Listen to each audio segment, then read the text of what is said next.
Bonjour chercheuses et bonjour chercheurs. En route, Avec le voyage intérieur, Voir. j'ai voulu faire entendre des voix qui disent leur vie. apprendre, Chacune a sa mélodie de l'intérieur et de l'universel. s'éveiller, Elle donne à nous entendre et à entendre le monde qui nous entoure. élargir son horizon. Partir en voyage, donner du sens à sa vie. Si ça vous dit, on finira bien par s'entendre. Vivre, c'est faire le voyage intérieur. Voir. Regarde-toi, Toucher, cherche et tu trouveras. l'émission des chercheurs, Avec Richard Federman. plus jamais seul, voyage intérieur.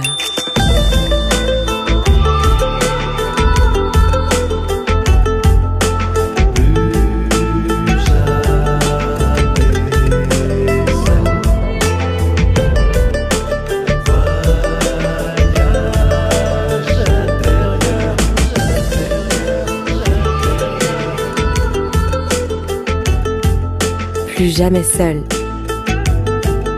voyage intérieur.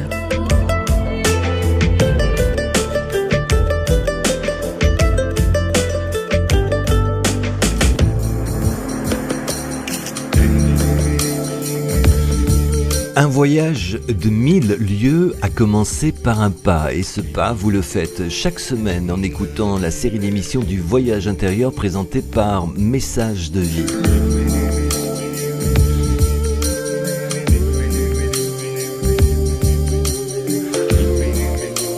Je suis allé en Avignon assister aux rencontres, l'art d'être heureux. Ce voyage avec Thomas Dassembourg que j'ai rencontré nous révèle, après toutes ces années passées à enseigner la communication non violente de Marshall Rosenberg en Europe, qu'il ne reste pas figé sur un processus. La joie ne proviendrait-elle pas du simple fait de sortir des enfermements quotidiens ?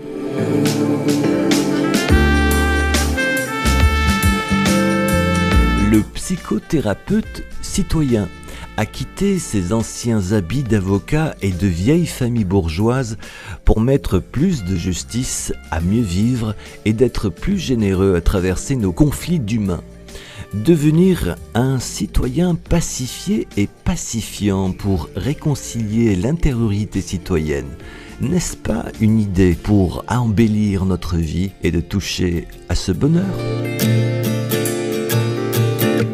Offrons-nous plutôt un élan de joie d'un de nos messages de vie aujourd'hui, dans la série d'émissions du voyage intérieur. Toi qui es un homme public, tu es différent quand tu es sur la scène et quand tu es dans la vie privée. Pour être en cohérence, est-ce qu'on ne doit pas être pareil ? Devenir soi-même, c'est comment ? C'est une vaste question. Devenir soi-même, c'est comment ? C'est tout un chemin de vie. J'apprécie personnellement profondément la cohérence. Je souhaite être cohérent, être moi-même partout. Et donc quand je me retrouve sur une scène à animer des conférences, je suis moi-même, je suis vraiment dans mon élan de vie, dans ma joie de vivre. J'aime partager des prises de conscience, des clés, des processus. J'aime le faire avec légèreté. J'aime parler de choses qui sont profondes, sérieuses et extrêmement utiles pour bien vivre, mais avec légèreté, avec humour. Donc j'ai du plaisir à enseigner comme ça, de façon peut-être un peu théâtrale. C'est une partie de moi qui aime ça. À côté de ça, dans la vie quotidienne, je suis sans doute plus discret, mais toujours j'aime la joie, j'aime la fantaisie, j'aime le fait de regarder les choses autrement. Mais un psychothérapeute, c'est sérieux. Mon Dieu, un psychothérapeute qui serait sérieux et qui ferait son métier dans la gravité, je pense qu'il aurait sans doute intérêt à changer de métier. Je pense qu'effectivement, on peut poser un cadre, une certaine rigueur, une structure qui va aider le processus et à l'intérieur de ça, développer de la joie, de la légèreté, de la capacité à se décoller de ce qu'il y a et d'être porté par la vie. Je pense que c'est cet élan-là qui est thérapeutique. Et au fond, il n'y a pas de thérapeute, c'est l'élan de vie qui est thérapeutique et nous avons, comme thérapeute, le besoin de le passer, de le réactiver chez l'autre. Tu as écrit le livre « Arrêtez d'être gentil, soyez vrai ». Comment tu veux qu'on arrive à être vrai déjà, parce qu'on n'ose pas déjà dire ce qu'on pense, c'est pas facile. Donc, et quand on est trop vrai, on risque de faire violence. comment trouver la juste mesure. le juste Oui, milieu. c'est un exercice, bien sûr. En écrivant Cessez d'être gentil, soyez vrai, je n'incite personne à être méchant. J'incite les personnes à développer de la vraie bonté, de la vraie générosité, qui n'est pas de façade, qui n'est pas un masque, et qui consiste donc à pouvoir dire non quand on ressent non, et à pouvoir le dire avec bienveillance, dans le respect de l'autre. C'est qui consiste à pouvoir exprimer sa colère, si on ressent de la colère, mais d'une façon qui est forte, affirmative, sans être agressive. Et c'est donc bien d'un travail sur soi qu'il s'agit. Il ne s'agit pas de balancer les quatre vérités à l'autre, au contraire, il s'agit d'apprendre à dire avec clarté et précision la vérité de ce qui se passe en soi. Et c'est là qu'il y a vraiment un travail de connaissance de soi. Cessez d'être gentil, soyez vrai est vraiment un livre de connaissance de soi. Restons en lien. www.richardfederman.com. Pourquoi est-ce que je pense comme ça? Pourquoi je ne penserais pas comme ceci? Pourquoi j'ai telle référence? Pourquoi je ne changerais pas de référence? Je vais revisiter mes systèmes de pensée et ne plus être comme ces pianos-bars d'autrefois dans lesquels on mettait un carton et le piano joue automatiquement. Je vais revisiter mon système de pensée pour petit à petit remettre en question mes habitudes, mes automatismes et réaligner ma vie sur mon élan de vie petit à petit. C'est un processus, ça c'est pas d'un coup, vous l'aurez bien perçu. Rien de magique là-dedans, c'est un processus. Ce qui m'apparaît, voyez-vous, au-delà de la démarche personnelle, c'est que si moi, citoyen, j'ai pas trouvé la façon de me réaligner sur mon élan de vie pour être dans un profond contentement de tout mon être, qui fait que j'aime les êtres humains autour de moi, j'aime la nature autour de moi, je la respecte, j'y prends le fruit qui reviendra l'année prochaine, comme ça, j'entretiens. Si je ne suis pas dans cet alignement, alors effectivement, j'ai besoin de courir à l'extérieur pour être reconnu, valorisé, trouver ma sécurité dans des repères, dans de la reconnaissance, des appartenances, dans toutes sortes de clivages, des étiquettes. Mais mon voisin, il fait la même chose, il n'a pas trouvé les clés d'un alignement paisible sur son élan de vie. Et donc il court à l'extérieur pour obtenir argent, place, reconnaissance. Mon voisin fait la même chose et ainsi nous avons individuellement créé une société dans laquelle tout le monde court tout le temps. Cette course nous épuise et épuise la planète, qui n'en peut plus de porter cette course de fous qui compensent leur mal-être intérieur en démolissant la nature. Parce qu'on crée trop d'objets complètement inutiles. Et l'on peut donc voir que le travail que nous faisons aujourd'hui a une dimension citoyenne. Apprendre à se réaligner sur son élan de vie, ça devrait être remboursé par la sécurité sociale. Je vous propose d'aller voir quelques pièges qui nous amènent dans cet enfermement, rapidement. Il y a d'abord une série de pièges qui ont trait à notre éducation.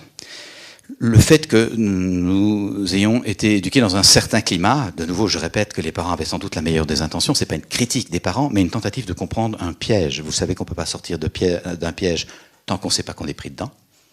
Ça nous demande de voir, tiens, ce que je prenais pour l'exercice de ma liberté est peut-être un enfermement, je ne l'avais pas vu. Et la deuxième condition pour sortir d'un piège, c'est de comprendre comment il s'est enclenché. Ça nous demande d'aller voir, ah oui, j'ai acheté ça avec ce fonctionnement. Ça a eu ce bénéfice secondaire, mais ça a ce maléfice principal. Il est peut-être temps d'en changer. Alors, je vous rappelle ici rapidement, certains ont peut-être déjà entendu ça dans ma conférence sur Cessez d'être gentil, je ne m'étendrai pas, c'est juste pour montrer l'enclenchement du piège et en ressortir un.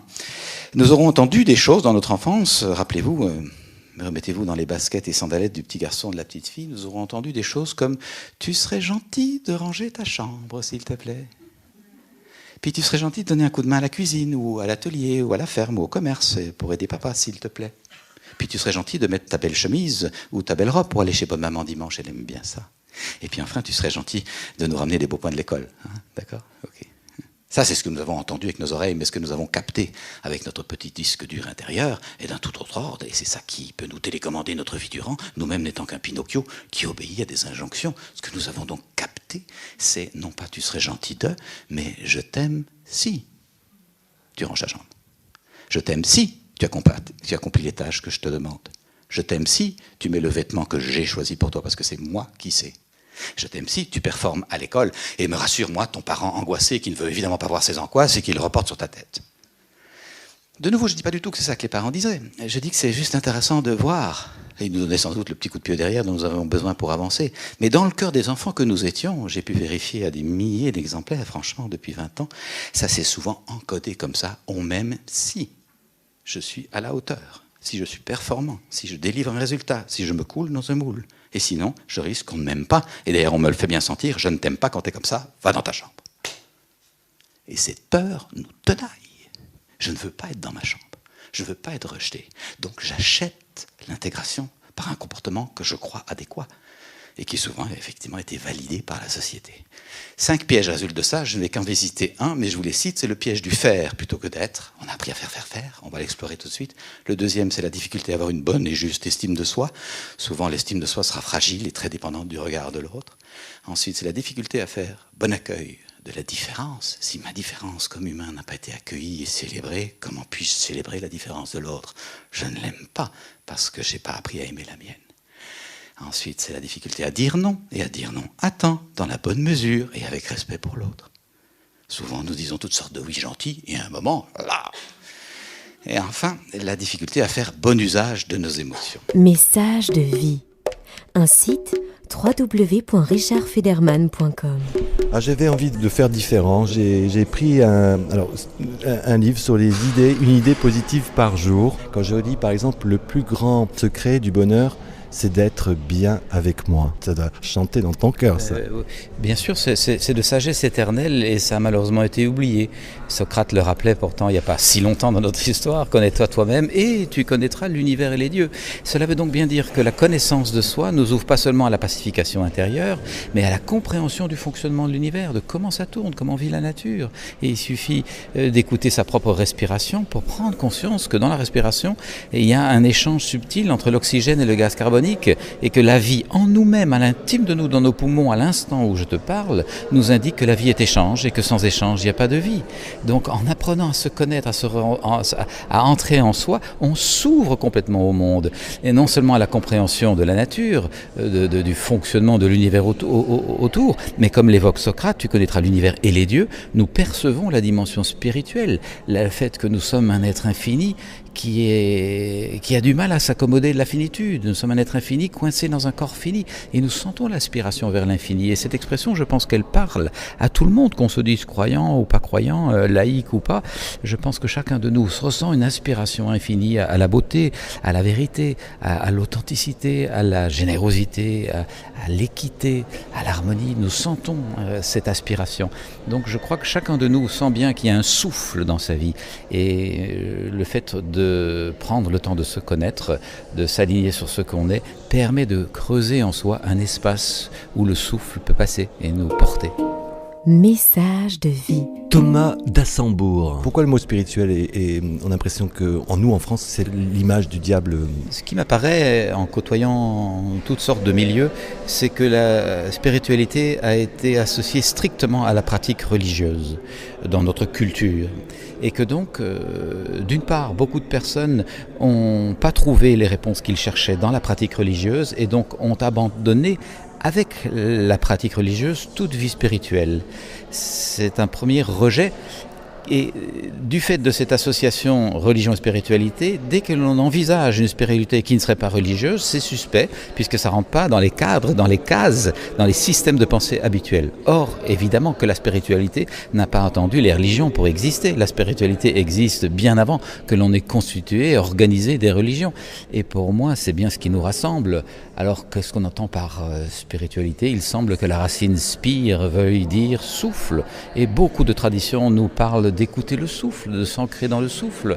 Et ça, de nouveau, ça peut parler à toute personne, même des personnes qui se disent complètement athées ou pas du tout ouvertes aux notions de spiritualité. Je pense que chacun de nous éprouve profondément le besoin de se sentir dans un souffle inspirant, dans un souffle portant, dans un souffle fécond qui nous permette de déployer le meilleur de nous. Au fond, c'est vraiment comme le fait de pouvoir ouvrir sa voile et capter le vent pour avancer, pour voyager, pour découvrir le monde. Alors personnellement, je souhaiterais que nous n'ayons plus peur du mot spiritualité et que nous puissions accepter de le dissocier de la vie religieuse, sans critique pour la vie religieuse. Des personnes ont besoin de la structure d'une religion et c'est sans doute très juste pour elles. Et en même temps, j'invite chacun à accepter que l'on puisse vivre la vie spirituelle de 1000 façons différentes. Toi qui es bruxellois, enfin belge, comment on voit le mot spirituel Tu es francophone, mais est-ce que la Belgique est différente ? Je vois un premier aspect sur l'enjeu dont on vient de parler, de la spiritualité. Je circule beaucoup en France, je suis presque 2 semaines sur 4 en voyage en France pour donner des conférences et des formations. Cette appréhension par rapport à la spiritualité non officielle dans une religion dont on vient de parler, et cette crainte de la secte, c'est vraiment un drame français, je dirais. Il y a vraiment une espèce de blocage dans l'esprit par rapport au fait que l'on puisse vivre une spiritualité généreuse, joyeuse, ouverte vers les autres, respectueuse du chemin de chacun, et que sans doute, précisément, les religions n'ont pas forcément appris ça. Elles ont souvent appris à suivre une règle, une norme, et à exclure celui qui n'est pas là-dedans. Donc il y a un chemin d'ouverture, de générosité qui n'est pas forcément vu en France, c'est le moins que l'on puisse dire, je crois, alors qu'en Belgique, en tout cas, il semble qu'il y ait beaucoup plus de bonhomie par rapport à ça, de bon sens, que chacun est en lien avec son Dieu comme il le souhaite, et que si cette voie l'amène à être plus aimant, plus généreux et plus créateur, c'est bienvenu. Et donc j'observe sur ce plan-là une grande différence sur le plan aussi du travail de connaissance de soi, de développement personnel. Les Belges me paraissent, je ne veux pas faire des gros clivages, mais plus disponibles en gros à se remettre en question, à ne pas s'accrocher à leurs idées, à accepter que leur point de vue n'est peut-être pas le seul. Alors qu'en France, il semble que le cartésianisme ait amené beaucoup de gens à rester dans leur tête, à ressasser les choses de façon très mentale, et en cloisonnant, en mettant les choses dans des cases, ce qui n'aide pas vraiment à trouver l'unité, bien sûr. Mais voilà, je ne voudrais pas en faire une grosse croyance. Moi-même, à mon tour, je souhaite que chacun puisse être en route. Tu étais avocat avant et tu es devenu psychothérapeute. Pourquoi ce changement, ce saut quantique, je vais peut-être appeler ça. Mais avocat, c'est intéressant de pouvoir aussi changer les choses à travers la psychologie en justice, parce que on ne peut pas aussi faire le sens inverse, t'occuper de dossiers en essayant de porter plus de cœur. Oh, certainement. D'ailleurs, je rencontre beaucoup d'avocats qui viennent se former à des approches comme celle que je propose, que j'enseigne, notamment la communication non violente, parce qu'ils réalisent bien qu'ils vont gagner un temps précieux et aboutir à un résultat infiniment plus satisfaisant s'ils apprennent à écouter les parties, chacune dans leurs besoins, en tentant d'aller voir comment peut-on dégager une troisième voie qui soit gagnant-gagnant pour les deux parties. Et donc, je suis convaincu qu'on peut y apporter beaucoup de nouveautés et que bien des avocats aujourd'hui sont en quête de ça. Il se fait que dans mon propre parcours, je ne me suis pas senti nourri par ce métier que j'avais choisi pour aider les gens à mieux traverser leurs conflits. À l'époque, je n'avais aucune idée de la psychothérapie. Pour moi, dans le milieu dans lequel j'ai grandi, une famille bourgeoise, campagnarde, très catho, la psychothérapie, ça s'adressait seulement aux gens qui ont de lourds problèmes mentaux. Je ne savais pas du tout que c'était au fond une voie de connaissance de soi permettant de mettre le meilleur de soi au service de tous. Je ne savais pas que c'était ça, maintenant je le sais. Et donc, dans mon métier d'avocat, je me suis rendu compte que je n'étais pas à l'endroit où je voulais être pour aider les êtres humains à mieux vivre, à se sentir plus éveillés et plus généreux. Et voilà, petit à petit, je me suis mis en route pour trouver autre chose. Et c'est notamment le fait de m'être occupé pendant 10 ans au bénévolat de gamins de la rue, dans une association qui aidait les gamins à sortir de leurs mécanismes, de leurs pièges, que j'ai réalisé que j'avais envie de m'occuper d'humains. Et puis ça a été aussi une sorte de laboratoire pour comprendre dans quelle violence on est sur soi et sur les autres quand on n'a pas discerné la vraie personne que l'on est. Ça m'a vraiment donné les premières clés de connaissance de soi. Et ça m'a ouvert à cette notion d'intériorité citoyenne que j'évoque aujourd'hui dans mes livres, dans mon dernier livre en tout cas, le fait qu'apprendre à se connaître, c'est d'intérêt public. Un citoyen pacifié est un citoyen pacifiant. C'est pas qu'il est passif dans son coin. C'est que là où il est actif, il sème, il dissème autour de lui un climat de paix. Sa présence apaise, sa présence réconcilie. C'est un être qui est orienté vers la bienveillance, vers la réconciliation, vers la complémentarité des différences, parce qu'il a fait la paix en lui. Inversement, un citoyen qui n'a pas fait la paix en lui, qui est encore divisé, qui porte des querelles intérieures, eh bien malheureusement il les transporte avec lui, il les réactive rapidement dans la société. Et je vois aussi dans mon travail d'accompagnement qu'une personne qui a appris à s'aligner sur son élan de vie propre, ce qu'on appelle dans certaines traditions l'élan créateur, eh bien devient un citoyen créateur de vie là où elle est. Que ce soit une maman qui a quitté sa dépression parce qu'elle avait enfin compris qu'elle s'était éloignée d'elle-même et qui s'amuse à faire des jolies tables avec des bougies et des fleurs pour que ses enfants soient bien, ou qu'il s'agisse d'une petite entreprise de comptabilité, le patron picolait et ça marchait pas trop bien, mais il apprend pourquoi il est parti dans sa picole, il se réaligne et il met son talent de comptable au service d'actions humanitaires et sociales. Je vois ça dans mon travail tous les jours. La personne qui apprend à se centrer, à se rencontrer, à s'aligner sur son élan de vie, ne manque pas de se mettre généreusement au service. Et c'est pour ça que je parle d'intériorité citoyenne. Je réconcilie deux notions qui semblent se tirer la langue, pour ne pas dire plus, depuis longtemps. Notre intériorité est la clé de notre appartenance joyeuse et féconde à la vie communautaire. Voyage intérieur. La série d'émissions de messages de vie. Thomas d'Assembourg. L'intériorité citoyenne, tu penses qu'on peut changer les adultes et non plus s'y prendre à la base, à l'école? J'en ai absolument la conviction, je le vois tous les jours. J'accompagne beaucoup de personnes par des formations successives, plusieurs modules, dans ce travail de connaissance de soi, d'ouverture de cœur, d'ouverture de conscience. Et je vois des personnes de tous âges qui changent leur vie, qui pacifient, qui rangent les choses qui n'étaient pas rangées, qui terminent des vieilles affaires qui n'étaient pas terminées, qui balayent devant leur porte, si je peux dire, et qui retrouvent l'élan de vie en elles, et qui captent vraiment cette force de vie qui est en chacun de nous, et qui font des choses qui sont belles et généreuses. Donc je pense que c'est à tout âge. Il n'empêche que bien sûr, je souhaite, avec beaucoup d'autres personnes parmi nos contemporains, que ces notions-là soient apprises dès la maternelle. Je souhaiterais qu'à côté de lire, écrire et calculer, qui sont les piliers fondamentaux de l'enseignement, il y ait un quatrième pilier qui est j'apprends à bien me connaître, c'est-à-dire j'apprends à connaître mes émotions, mes sentiments, mes besoins. J'apprends à gérer l'être que je suis en accueillant tout ce qui s'y passe plutôt qu'en refoulant, comme on le fait dans l'éducation traditionnelle, la colère, la tristesse, mais aussi la joie, parce qu'il ne faut pas être trop joyeux, il faut rester dans les rangs. Donc j'apprends à me connaître. C'est un quatrième pilier de l'éducation qui est au fond, qui devrait être le premier, je pense, et je travaille à ce que ces enjeux soient effectivement dans les programmes scolaires, qu'on ait des citoyens qui savent qui ils sont, qui se placent au bon endroit pour donner le meilleur de soi.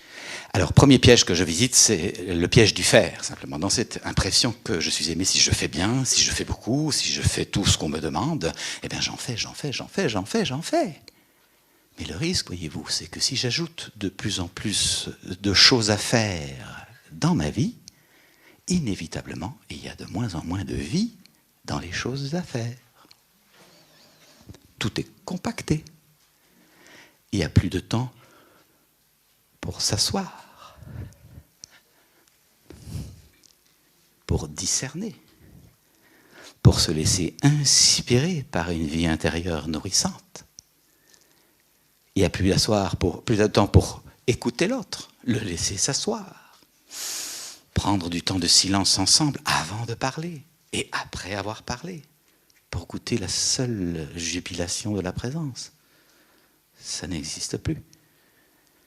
Il n'y a plus que du faire. Cette agitation dessèche nos relations. Or, on l'a vu dans le petit exercice tout à l'heure, nous sommes par nature des êtres de relation. C'est notre essence, des êtres d'échange, de rencontre. Si la relation n'est pas nourrie en profondeur, hop, je compense. Mais la société de consommation s'engouffre, compense seulement. Plus tu compenses, plus je marche. Nous avons donc besoin de réapprendre à être, à nous poser. Ça s'apprend. J'ai été quelqu'un qui est entré en thérapie parce que je courais trop vite. Je faisais trop de choses, je m'occupais de trop de choses. J'étais trop jeune peut-être pour être en burn-out, j'avais une bonne forme physique, mais j'aurais pu, parce que je remplissais mon agenda de choses à faire, parce qu'effectivement, à l'époque, je prenais mon agitation pour de l'intensité. Nous avons besoin de retrouver l'intensité de l'être, dont on a parlé déjà dans plusieurs conférences. Premier piège que nous avons besoin d'apprendre pour de réaliser dans nos vies, pour pouvoir en sortir. Message de vie. Faites vos commentaires sur le www.richardfederman.com. Thomas d'Assembourg. J'étais en thérapie, j'étais en psychanalyse des années, et j'ai un jour dit à mon thérapeute, je crois que j'ai été vacciné contre le bonheur. Dès que le bonheur se présente, des occasions de bien-être, peut-être même durables, s'avancent vers moi, je sabote. Et je me vois saboter, comme si j'avais pas droit au bonheur. Mon immunité s'active, une immunité anti-bonheur, surtout pas ça. Et en observant la mécanique, je me suis dit, je pense que les vaccins viennent souvent en 2 injections. La première injonction, et celle-ci, on n'est pas là pour rigoler. J'ai grandi avec de bons parents généreux, intelligents, bienveillants, et ils ne disaient pas ça comme ça, mais ça transparaissait quand même. La vie est une lutte, il faut se battre, il faut mériter, c'est une épreuve, on est dans une vallée de larmes. Enfin, il y avait tout ce côté doloriste de la tradition catho dans laquelle j'ai grandi. On n'est pas là pour rigoler. Ça plombe. Comment voulez-vous être heureux si on n'est pas là pour rigoler? Mais de l'autre côté, les vaccins viennent souvent en 2 injections. Il y a donc une deuxième injonction qui est, oui, mais il faut être heureux quand même avec ce qu'on a. On n'est pas les plus malheureux. Bonne morale catholique. Comment voulez-vous accepter la peine, la souffrance, si la consigne c'est, il faut être heureux, quoi qu'il advienne. Beau sourire, tout va bien.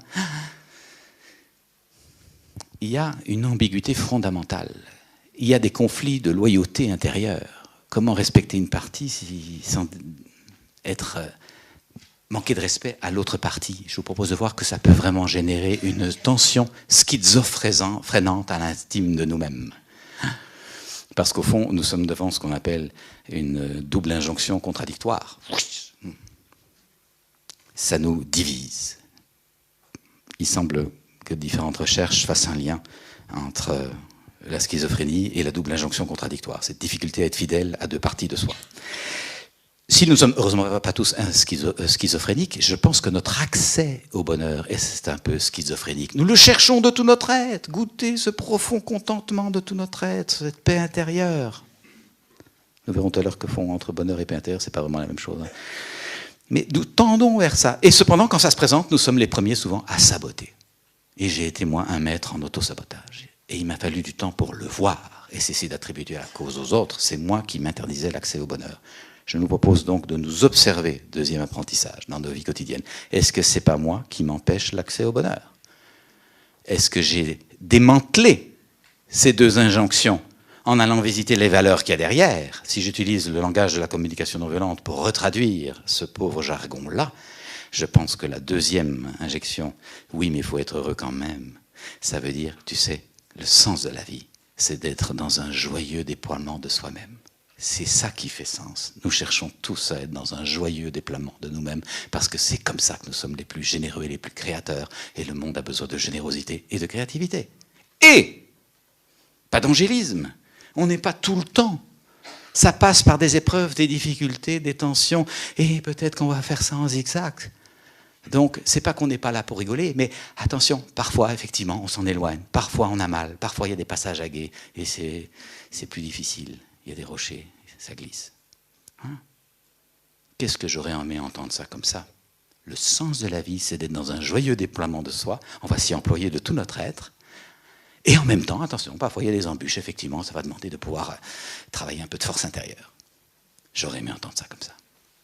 Plutôt que, on n'est pas là pour rigoler. Mais il faut être heureux quand même. Vaccin anti-bonheur. Je vous invite à l'observer en vous pour le démanteler. J'accompagne encore beaucoup de personnes qui sont dans ce piège-là et certainement que les gens qui sont en thérapie parmi vous l'auront déjà rencontré en eux-mêmes de multiples fois. Quelle est ton implication dans la société, justement citoyenne, à partir de ça? Tu n'es pas seul, c'est ça que j'ai envie de comprendre. Bien sûr, je suis bien sûr pas seul à souhaiter ce projet. Il est porté par toutes sortes de personnes, beaucoup de personnes en développement personnel, bien sûr, mais aussi beaucoup de familles, de parents que je rencontre souhaitent que ces choses soient diffusées. Et j'encourage bien sûr des projets qui ont lieu dans des écoles où, pour le moment, il y a en France un projet avec l'éducation nationale qui permettrait que des notions de connaissance de soi puissent faire partie des programmes. Je soutiens ça, je peux pas moi-même actif là-dedans, mais j'ai des collègues qui s'en occupent. Je parraine plusieurs associations d'éducation à l'occasion de mon travail pour les encourager. Je fais des conférences pour ça. Voilà, mon implication citoyenne, c'est de courir le monde en enseignant le fait que nous ne sommes pas sur Terre pour vivre une petite vie étroite qui nous désole. Nous sommes sur Terre pour apprendre à déployer le trésor qui est en nous et à le faire joyeusement partager aux autres. C'est ça le sens de la vie. Et je souhaiterais que nos contemporains puissent largement être mis au courant de ça. Un de mes moteurs, c'est la tristesse qu'il y a dans mon cœur à voir tant d'êtres humains qui vivent une vie affligeante et qui ne savent pas qu'il y a moyen de transformer ça, parce qu'on ne leur dit pas. Et je souhaiterais que toutes les personnes qui ont un peu d'autorité, et que ce soit bien sûr les écoles, mais les journalistes, les hommes politiques, et bien sûr les églises, indiquent aux gens des outils existent. Et c'est pas encore le cas aujourd'hui, bien sûr. Mais voilà, je suis vraiment désolé de voir tant d'êtres humains mourir de soif à côté d'une source. J'ai croisé des écoles qui instauraient la CNV. Je ne sais plus si c'était en France ou à l'étranger, mais j'ai observé que ça existe. Oui. Comment la CNV est venue jusqu'à toi par Rosenberg? Oui, c'est ça. Je me suis formé avec son fondateur, Marshall Rosenberg, docteur en psychologie clinique américain qui donnait des formations régulièrement en Belgique depuis quelques années. Et j'ai eu vent de cela à l'époque où je m'occupais de jeunes de la rue. J'avais réalisé que c'était difficile d'être à l'écoute de quelqu'un qui était en dépression tant que j'avais refoulé complètement la partie dépressive de moi-même. Pas grande, mais existante quand même. Le bon garçon en moi n'avait jamais écouté la petite partie dépressive qui en a ras-le-bol et qui a juste envie d'arrêter. J'avais tout refoulé. De même que j'étais en l'incapacité d'écouter un gamin dans la rage, alors que moi, bon garçon, bien gentil, je n'avais jamais écouté la partie de moi qui pouvait être en colère. Je l'avais complètement refoulé. Donc j'étais entré en thérapie en me disant, je ne peux pas comprendre l'humain là-devant si je ne comprends pas l'humain là-dedans. Et contrairement à ma bonne éducation qui me disait il faut s'occuper des autres, j'ai dit je ne peux pas m'occuper de l'autre si je ne m'occupe pas d'abord de moi. Et ce n'est pas de l'égoïsme, c'est du discernement, c'est de la responsabilité, c'est de la clarté. En étant lucide par rapport à l'humain, en moi-même, je vais avoir des clés pour être lucide par rapport à l'humain et encourager l'humain devant à être lucide. Ça m'a fallu pas mal d'incompréhension dans ma famille, cette étape-là. Mais dans ce parcours-là, j'entre donc en thérapie, j'ai fait des années de psychanalyse, ça m'a bien servi.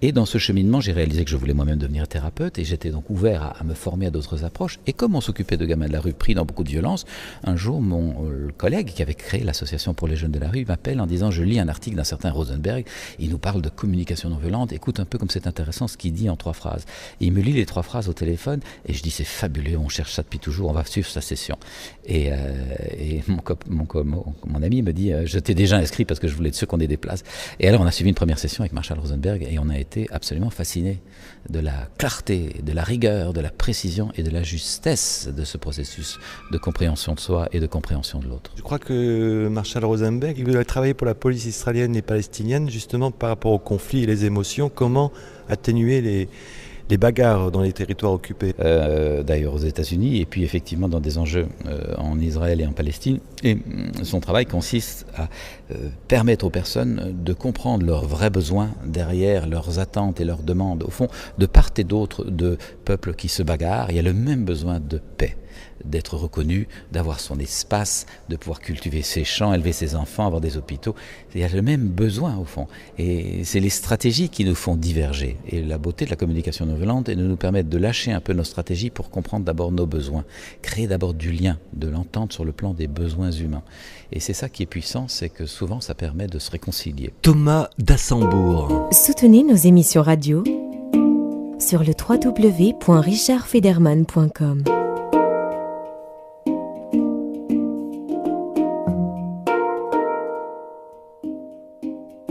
Ensuite, je vous propose de voir un autre apprentissage, c'est celui d'accepter une loi fondamentale de l'existence, par rapport à laquelle nous avons souvent du mal alors qu'elle est évidente. Tout est changement. C'est la seule chose qui ne change pas, c'est le changement, comme on dit en boutade. Or, dans nos vies, combien d'attachements, combien de rigidité, combien de raideur, combien de fixité. Et comme on l'a déjà évoqué tout à l'heure, forcément, nous sommes à contre-courant de la vie. Rappelez-vous, les astrophysiciens nous le confirment, l'univers est en expansion constante, enfin pas constante, accélérée, me disait Hubert Reeves il n'y a pas si longtemps. L'univers est en expansion accélérée. C'est ça ce mouvement que je m'y mets tout à l'heure en me levant de ma chaise. Quand je côtoie les valeurs qui me tiennent à cœur, je sens cette aspiration, cette expansion. Et nous, dans cette expansion, nous nous accrochons à notre petit piquet de certitude. Mais on se prend la vie en pleine gueule, passez-moi l'expression. Je résiste. Et là-dedans, il y a des souffrances. Et quand il y a des souffrances, je résiste encore plus aux souffrances. C'est rude, hein? Alors que je pourrais si facilement me dire, mais je vais aller avec le cours de la vie. Non pas pour me fracasser n'importe où, mais que porté par la puissance de la vie, je vais pouvoir orienter ma ninge à gauche ou à droite. Avec l'énergie de ma vie qui me porte, de la vie qui me porte. Notez bien que dans le fait de résister à ce qui se passe, j'ajoute à la souffrance, la résistance à la souffrance, ce qui est tout bénef dans l'idée qu'on n'est pas là pour rigoler. Moins longtemps, je me dis, ah ben oui, je suis bien dans le bon. On n'est pas là pour rigoler, j'en bave. Donc je suis dans le bon. Alors, dès qu'on est vrai avec soi-même, la vie s'ouvre à nous. Et ça, tu le confirmes. Est-ce que pas besoin de parler de loi d'attraction, en fin de compte, tout est naturel. Dès qu'on est en accord avec soi-même, quand on parlait d'être en cohérence avec soi-même, c'est de s'accepter tel qu'on est, avec ses émotions, mais aussi avec ses changements possibles.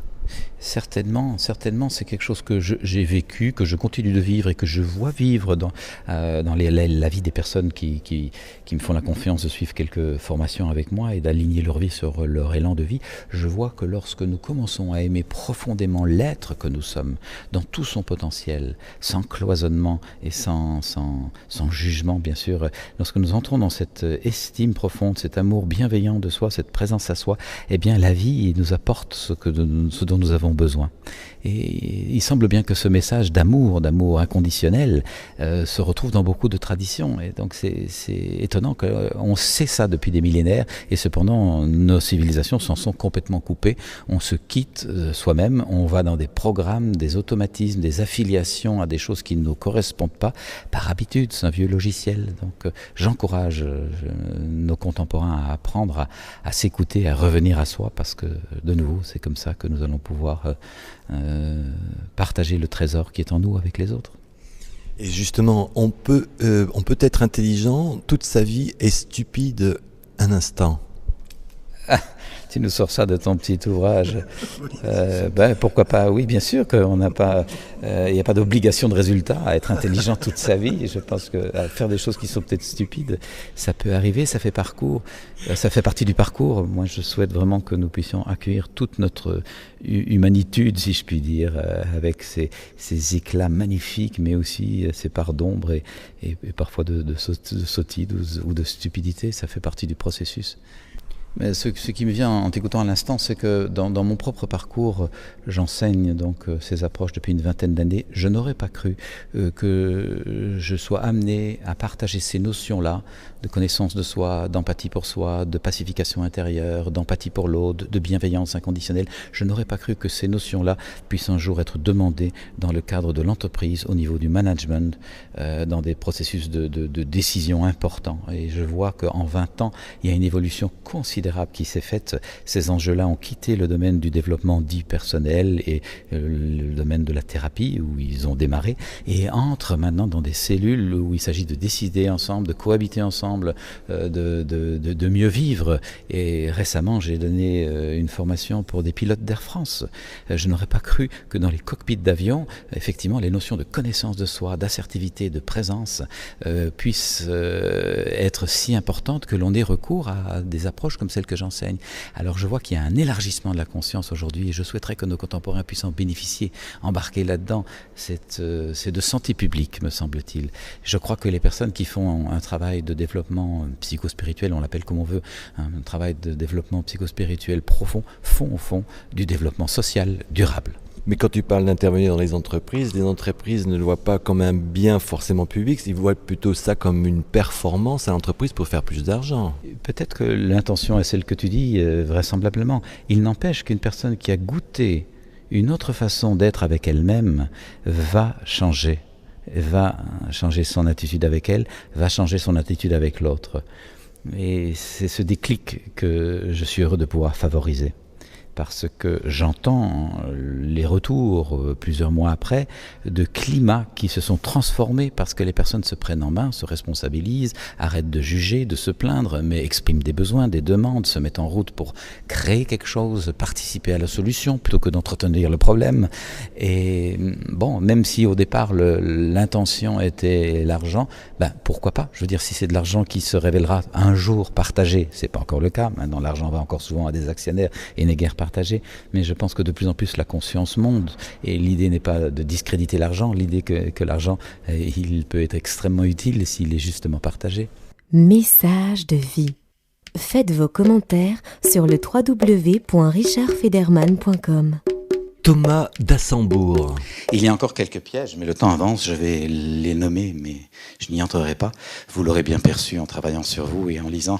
Nous sommes piégés dans des systèmes de pensée, des systèmes de croyances, et nous avons donc besoin systématiquement de les mettre en question. Ça n'est pas nécessairement confortable de se défaire de vieilles pensées auxquelles on était complètement accroché, mais c'est salutaire. C'est absolument salutaire. À l'instant, dans quelques minutes, je vous montrerai comment se défaire de l'habitude du système de pensée par rapport au temps. Je vous nomme l'habitude de ressasser ce qui s'est passé et de vivre en fonction de compréhensions anciennes. Si vous voulez vous plomber la vie, continuez comme ça. Hein. Alors c'est précieux de pouvoir dire oui, c'est peut-être compris les choses comme ça à un certain moment, maintenant je vais les comprendre autrement. Et vous voyez que ça passe par la chaise de l'intériorité, ça ne va pas se faire par miracle, ça demande du temps de fréquentation de qui vous êtes profondément dans votre être profond, pas dans votre personnage construit. Se défaire du passé, lâcher nos attachements et nos identités précaires. Sortir de la culture du malheur, hein. On n'est pas là pour rigoler, très emprunté chez nous, qui résulte d'un conditionnement. L'Europe est en paix depuis 70 ans, c'est rien. Avant ça, guerre, invasion, épidémie, tragédie, mortalité infantile. Alors on peut comprendre que le disque dur soit encodé malheur. C'est tout un travail sur nous-mêmes que se désencoder de ça. Et attends, je vais consacrer plusieurs minutes par jour à me réjouir. Et dans les sessions que j'anime, je commence par se poser la question « Comment ça va ?», en écoutant d'abord tout ce qui va bien. Et parfois les gens disent « Mais il n'y a rien qui va bien ». Je dis « Mais attends, est-ce que tu as vu une personne entrer sur un grabat d'hôpital dans la pièce ? Tout le monde est arrivé en bonne santé. Vous avez fêté le fait d'être en santé ? Ah ouais, non.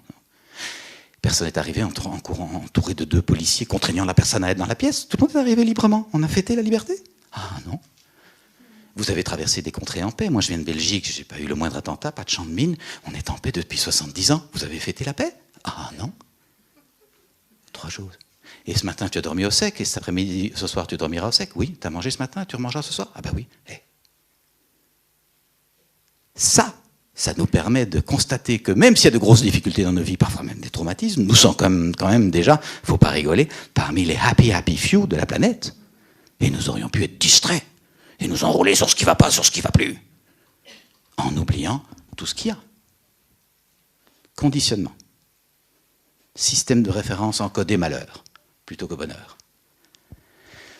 Et les médias s'engouffrent là-dedans. Vous aurez bien pensé qu'il n'y aurait pas d'offre s'il n'y avait pas de demande. C'est nous qui en demandons. Tant que nous n'aurons pas goûté l'intensité de la joie de vivre par l'intérieur, dans toutes les multiples petites choses, eh bien nous compenserons en nous ressassant d'horreur parce qu'elle se donne un peu l'impression d'intensité. Mais c'est de nouveau citoyen que d'apprendre à goûter l'instant, contempler, se réjouir. Et je pense qu'Ilios l'a rappelé ce matin, la psychologie positive nous indique aujourd'hui par des statistiques amusantes, qui nous confirment que ce que le bon sens indique, que les personnes qui consacrent quelques moments de gratitude par jour pour remercier, pour rendre grâce ou pour être dans la louange, je vous mettrai les mots qui vous conviennent, peu importe, sont des personnes qui développent une bien meilleure immunité, qui tombent moins souvent malades, se relèvent plus vite des maladies, ne font pratiquement pas d'accidents cardiovasculaires, semble-t-il, et développent beaucoup plus de bienveillance. Si je fréquente régulièrement du bon, du généreux, on peut comprendre que ma chimie s'en ressent, mais aussi que mon attitude vis-à-vis des autres s'en ressent. Si l'autre est un peu râpeux, comme je suis si joyeux, ça ne me dérange pas trop. Mais si je ressassais que des choses qui ne vont pas bien, si l'autre est un peu râpeux, ça pète. Hygiène de conscience. Hygiène de conscience. Dernière croyance qui peut nous plomber, c'est le rapport à la nature très très conditionné par l'époque des Lumières, une nature divisée de l'esprit. Une nature considérée comme une matière inerte, dont on peut abuser. Heureusement, la physique quantique nous indique bien que la nature est habitée, qu'il y a peut-être même de la conscience dans les cellules, en tout cas dans la matière, que quelque chose circule entre les choses. Et nous allons peut-être pouvoir développer dans le cœur de nos enfants, qui apprendront ce nouveau contact avec la matière, avec le vivant, un respect profond de tout ce qui est sacré. Alors, je vous propose d'évoquer un dernier piège dans le temps qui me reste, qui peut nous rendre bien malheureux, c'est le fait d'avoir oublié ceci. Pour moi, j'ai acquis cette profonde conviction que nous autres, êtres humains, nous sommes un être infini, coincé dans un corps fini. Et ça dérange, ça gêne aux entournures. Ce paletot d'être humain est trop petit pour l'aspiration qui est en moi. Et lorsque je nomme des notions comme celle-là, je pense qu'elles peuvent parler à tout le monde. Athée, agnostique, personne se disant incroyante, tout à fait laïque. Je pense que chacun de nous sent bien une aspiration infinie à plus d'harmonie, à plus de paix, à plus de beauté, à plus de générosité, à plus d'équité. Nous sentons une aspiration qui va au-delà de la finitude de ce que nous arrivons à mettre en place. Je pense que chacun sent bien ça. Il me semble également que beaucoup d'entre nous pouvons faire l'expérience de ça. Lorsque nous arrivons en randonnée au sommet de la montagne et que nous constatons la mer des nuages avec au bout un horizon de collines bleutées, le soleil qui s'en va, est-ce seulement notre intellect qui dit « c'est beau » ? Sont-ce seulement mes émotions qui s'émeuvent ? Ah, je suis touché de tant de beauté ? Oui, et au-delà, n'est-ce pas surtout qu'à l'intime de nous, au plus profond de nous, quelque chose tressaille complètement en se reconnaissant là, cet espace, cette lumière, cette vastitude, ça me parle de moi. Je ne suis pas dans cette nature, je suis de cette nature. Je suis un être infini, et cet infini-là me le rappelle. L'expérience peut se vivre également avec le contact avec la musique, avec la beauté devant un tableau, toutes sortes de circonstances. Alors, qu'est-ce qui se passe si dans ma vie quotidienne, par hygiène de conscience de nouveau, je ne développe pas une fréquentation consciente de cette partie infinie de moi-même, en la nourrissant par les pratiques habituelles qui sont bien sûr la prière, la méditation, la contemplation, la gratitude, mais la fréquentation consciente de la beauté dans sa nourriture, qu'il s'agisse de musique, de poésie, de contact avec la vie chez les enfants, etc. Il y a 1000 façons de le faire. Si je ne nourris pas cette dimension de moi et que je me cantonne à la finitude des choses à faire, l'espace-temps, régler les problèmes, alors quelque chose s'anémise en moi. S'anesthésie. J'entre dans l'amertume. Je n'aime pas ce climat intérieur. Je tente évidemment de compenser, mais si ce n'est pas suffisant, qu'est-ce que je fais ? J'agresse. Et beaucoup de la violence naît du fait que je n'ai pas nourri une vie intérieure nourrissante et pacifiante. Violence qui peut se répercuter sur l'être humain en face de moi, mon enfant, mon conjoint, mon proche, sur la personne qui est d'une autre race de moi, en face de moi, la personne qui prie autrement que moi, et ainsi de suite. On voit bien de quelle violence il s'agit. Mais au-delà de ça, c'est aussi le fait que comme je n'ai pas trouvé cette dimension à l'intérieur de moi, j'ai peur d'être tout seul et de mal vieillir. Donc je thésaurise et j'investis et j'achète des trucs qui me rapportent beaucoup d'argent pour me protéger et avoir les meilleurs soins. Quitte à ce que les mécanismes en question font que la moitié de la planète crève de faim. Et là, nous pouvons bien sûr nous interpeller sur l'intériorité citoyenne. Je vous rappelle cette proposition de Patrick Vivray, que vous connaissez sans doute, magistrat à la cour d'appel, enfin anciennement, et philosophe, mais donc un argentier de l'État, qui dit « L'essentiel des problèmes que l'humanité rencontre peuvent trouver une solution, à condition de comprendre qu'ils ne sont pas de l'ordre de l'avoir, mais de l'ordre de l'être. La plupart des raréfactions étant artificiellement organisées par des mécanismes destinés à compenser le mal-être de la minorité possédante. »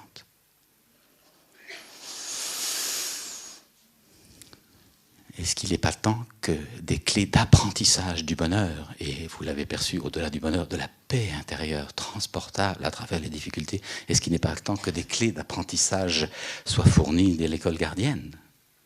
Apprendre à s'écouter, à se comprendre, à se pacifier, à respirer, à s'aligner, à monter son antenne pour se laisser inspirer par ce que toutes les traditions, de manière quasi unanime, appellent le souffle, qu'elles le nomment l'esprit ou la conscience ou la présence, peu importe les mots.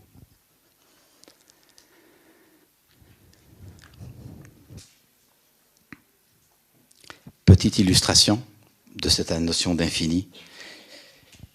Le rapport au temps, ça nous permet de voir aussi que nous aurons du mal à être heureux si nous n'avons pas pris soin. Et ça demande un soin, une attention, de pacifier notre rapport au temps. Je vous le disais, j'étais quelqu'un qui courait beaucoup trop vite. Alors, c'est un élément qui est de l'ordre de l'infini. Il a commencé bien avant nous et il terminera bien après nous s'il termine.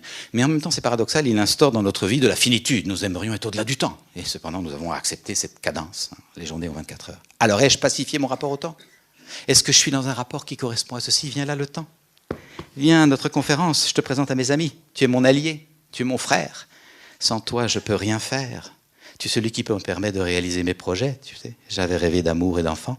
Et grâce à toi, j'ai un amour chéri et des enfants que j'adore. Tu es celui qui fait mûrir mon vin dans ma cave et mes pommes dans mon pommier. Alors, je t'associe à mes projets. Parfois, c'est un peu contraignant. J'aimerais être partout à la fois. Mais je me doute que si tu es là, c'est que j'ai à apprendre de ta sagesse, de ton rythme, de ta cadence. Et peut-être que c'est de l'ordre de ceci. J'ai peut-être besoin de garder la conscience que je suis un être infini, même si je suis un peu coincé dans la finitude. Quelque chose comme ça. Merci d'être là. Voyage intérieur. La série d'émissions de messages de vie. Nous sommes de plus en plus nombreux à changer de conscience. C'est quelque chose que tu ressens vraiment fortement, qu'il y a une évolution? Bien sûr, c'est malheureusement encore un potentiel, c'est vrai. Et il n'empêche qu'à côté de cet accroissement d'un risque, cette cristallisation de tensions que l'on voit autour de nous, beaucoup de chaos, beaucoup de tragédies, je pense que ça a trait au fait qu'il y a un monde qui s'en va. Et un monde qui s'en va vit ce qu'un de mes amis appelle le syndrome du dinosaure. Le syndrome du dinosaure qui sent que sa fin est venue, il donne des coups de patte et des coups de gueule. Et il y a de la violence, effectivement, parce que le dinosaure ne veut pas mourir. Cependant, c'est un cycle et nous voyons bien, je pense que beaucoup de nos contemporains sentent qu'on est en train de changer d'air. On change d'air et c'est pas moi qui le dis, mais des prospectivistes, des analystes disent qu'on est à un moment de bascule de civilisation aussi important qu'entre le Moyen-Âge et la Renaissance. Donc c'est vraiment transformation profonde. Les médias, malheureusement, relèvent largement ce qui ne va pas, ce qui dysfonctionne, ce qui indique bien que le système est à bout, est essoufflé, et font très très peu cas de tout ce qui va bien, de tout ce qui apparaît, tout ce qui se renouvelle. Or, il y a infiniment plus de bonnes nouvelles que de mauvaises. Il suffit d'aller visiter les quelques sites qui indiquent les nouvelles positives, ce qui se passe bien, ce qui se passe de nouveau pour être ragaillardi, rasséréné. Je vois dans mon travail, effectivement, très concrètement, de plus en plus de gens qui s'impliquent, comme je te l'évoquais à l'instant. Je vois des directeurs d'entreprise qui réalisent que la connaissance de soi est clé et qu'on va instaurer ça dans l'entreprise. Je vois une école de commerce comme celle de Grenoble, haute école de commerce de management de Grenoble, qui m'a demandé pendant 3 ans de donner des formations à tout son staff, tous les professeurs et le personnel administratif a été formé à la connaissance de soi par la communication non violente pour pouvoir intégrer dans le programme des élèves des clés de connaissance de soi. Parce que la Haute École de Grenoble s'est dit, nous avons absolument besoin de créer des managers qui se connaissent, qui gèrent leurs émotions et qui autant que possible peuvent comprendre le piège de l'ego pour ne pas être coincés dedans. Alors ça, c'est des évolutions significatives. Donc ça bouge. Et je souhaiterais que ces choses soient davantage connues. De nouveau à Grenoble, j'étais membre fondateur d'une chaire qui s'appelle Pleine conscience et paix économique. C'est nouveau quand même que dans une école de commerce, on se dise on peut faire des biens et des services, c'est le but d'une école de commerce, et donc de l'argent qui va autour, mais dans un climat de paix. La compétition n'est pas inéluctable. C'est quand même drôlement intéressant. Alors je trouve que ces nouvelles valent la peine d'être diffusées. Tu peux nous annoncer une bonne nouvelle, justement, tu pourrais nous quitter avec une bonne nouvelle? Parce que là, c'est des intentions, il y a des projets, mais est-ce que toi, personnellement, tu as une bonne nouvelle? Qu'est-ce qui est en train de se faire? Qu'est-ce qui est en train de se construire? Une ouverture exceptionnelle. Tu sais. Un scoop. Le scoop, c'est celui-là, c'est que ça bouge, c'est que les gens se mettent en question, ils s'interrogent. Très simplement et pragmatiquement, c'est pas un scoop, mais c'est une belle nouvelle. Lorsque j'ai commencé à donner des formations il y a 20 ans, les gens venaient surtout en crise de milieu de vie, middle life crisis, 45-50 ans, réorientation, divorce, licenciement, difficulté de vie, de se situer. Et c'était la tranche d'âge la plus fréquente. Aujourd'hui, j'ai de plus en plus de jeunes gens en dessous de 30 ans, entre 25 et 30 ans. J'ai des jeunes gens qui viennent se former à la connaissance de soi en disant, moi, je veux pas me planter dans mon couple. Je veux savoir qui je suis avant de m'engager et de prendre le risque de mettre mes enfants au monde. Et puis je veux savoir qui je suis avant de prendre des options de travail et d'engagement dans une vie professionnelle. J'ai pas envie de m'orienter et de galérer. Et je trouve émerveillé de voir cette capacité aujourd'hui à anticiper et à considérer qu'aller travailler un peu sur soi, c'est pas ringard, c'est pas pour les malades mentaux, c'est pour les humains responsables. Alors là, je vois vraiment un signe extrêmement encourageant. C'est tant mieux aussi parce que les personnes âgées voient déjà aussi qu'ils ne finiront jamais dans une maison de retraite, mais aussi dans un principe de communauté où ils se rassemblent entre personnes qui ont des points communs et non plus mourir tout seuls. Et c'est intéressant de voir comment des deux côtés, des deux extrémités, plus on élargit, plus notre temps d'espace de vie va grandir. Et s'agrandir, c'était très très très enrichissant d'être avec toi. Merci Thomas. Merci beaucoup.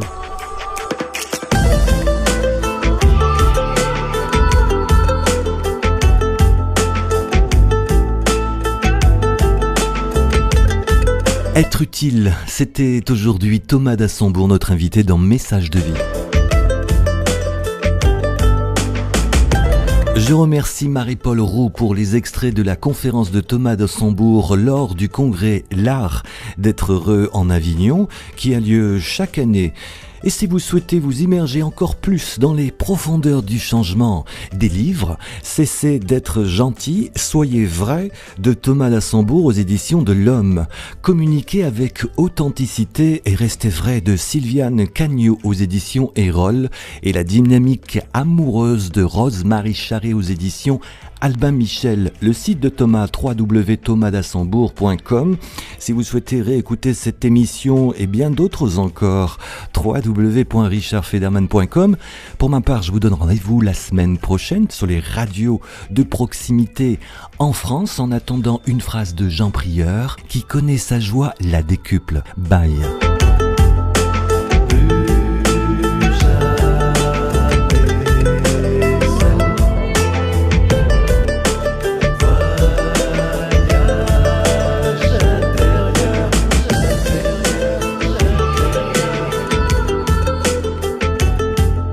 Plus jamais seul.